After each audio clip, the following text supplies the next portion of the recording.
Hi, I'm Mindy. I have a weird obsession with Passover. I have been collecting books and Haggadot and children's books and adult level books and just a whole expansive collection of Passover books over time. And I'm really at the point in my collection that I really just want to share with people what are my favorites and why I chose those and why I have them in my collection. I actually would say I don't really pare down my collection, but I love everything I have. And when my kids, my kids know we do not take out anything that's Pesach related on an educational level until the end of Purim. And this year it was so funny. So Purim was on Friday, and we finished benching on Friday night, and my kids were like, okay, it's time to open up the box. And I just love that, because I have this weird obsession, my kids, I have literally dropped the obsession into their hands as well. And they are just as excited about Pesach. I know that so many people in the world are like, oh no, Pesach is coming. I have to clean. I have to do this. I have to, get my menus together. And I don't know. Maybe I love making Pesach in my own home. I don't always get a chance to because I get to go to my family sometimes.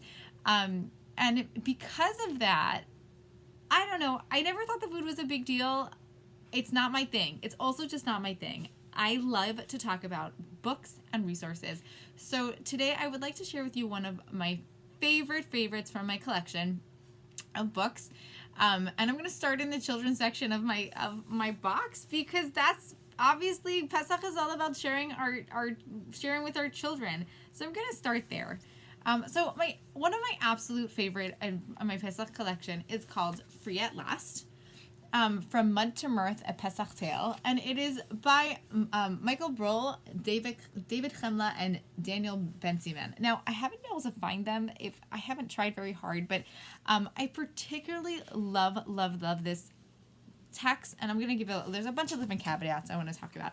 First of all, the illustrations, just look at the personality that are in each illustration.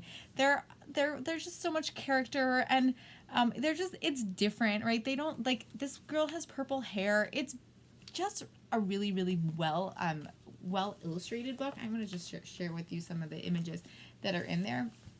They're just they have character, and they have a lot of just personality all the way through. Just look how beautiful that picture is. It's really thought of and really thought through. It doesn't, it looks hand-drawn, painted, really just very special. Here's a little picture of maps. I always love pictures of maps in my Haggadot. Just really gorgeous, and really stop and think of. Now the story, so there's two pieces of this. This is a Haggadah in the back. On this side is the Haggadah, which I would open to. There is the Haggadah. Okay, and I don't know, it's just the text. It doesn't particularly excite me in any particular way. It's straight text.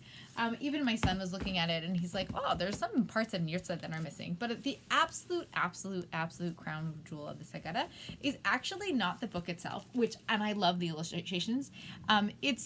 They created, there's a script.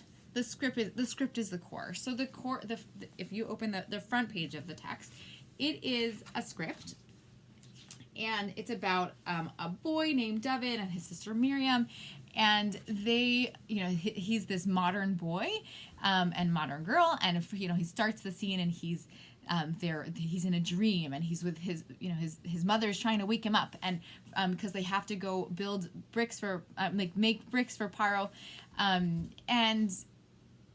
and they have to, and it's the story of him learning about the Pesach story. Now, this book goes in a really special place. Okay, I'm gonna just pause for a second. See, there's a CD that goes in it. Now, I understand we're in 2021. CD players are not all that common, but I have to tell you, I would buy this CD over and over and over again. In fact, I think I bought a CD player just so I can play some of these things. Maybe one day, if we push it with them, they'll be able to buy it in a digital way. At the moment, that's not possible, or as far as I know, it's not possible. It's really the crown jewel of the whole thing. Now, the script is all built in here. But the level that this book takes it, this is while I play this for all levels of my family, the text, the script, and the story that's being told in here comes with a lot of layers. I listen to this text over and over and over and over again with my children, with my kindergartners. I listen to it over and over and over again, and every time I listen to it, there is a new layer and something peeled back for me that is brilliant.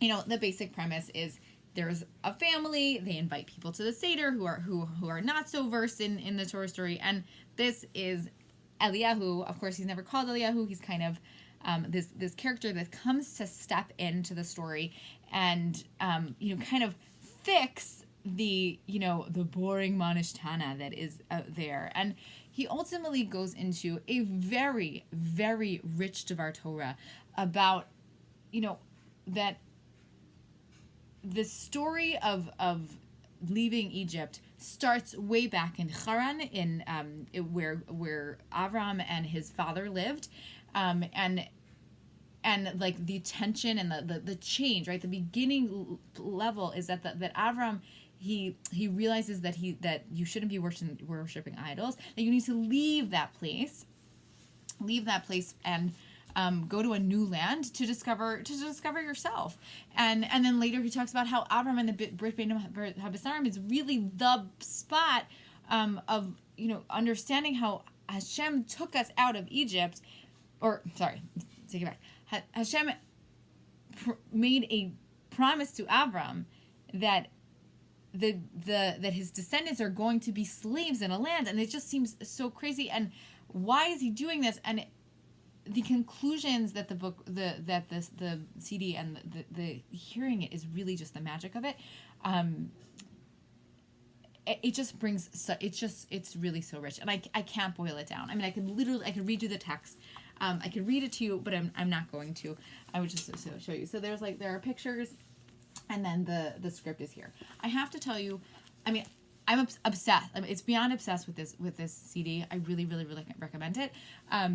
But the text of it, I mean, the book, it's just the script. So I'd say that if you just picked up the book and you were just reading it through and you were like, oh, it's not formatted in the best way. There's lacking of the actual text. I mean, not the text, just in the format of this is a Haggadah and this is the script, and like, why would you read a script? And the script doesn't really mean anything unless really you feel the characters, and the characters come through the CD.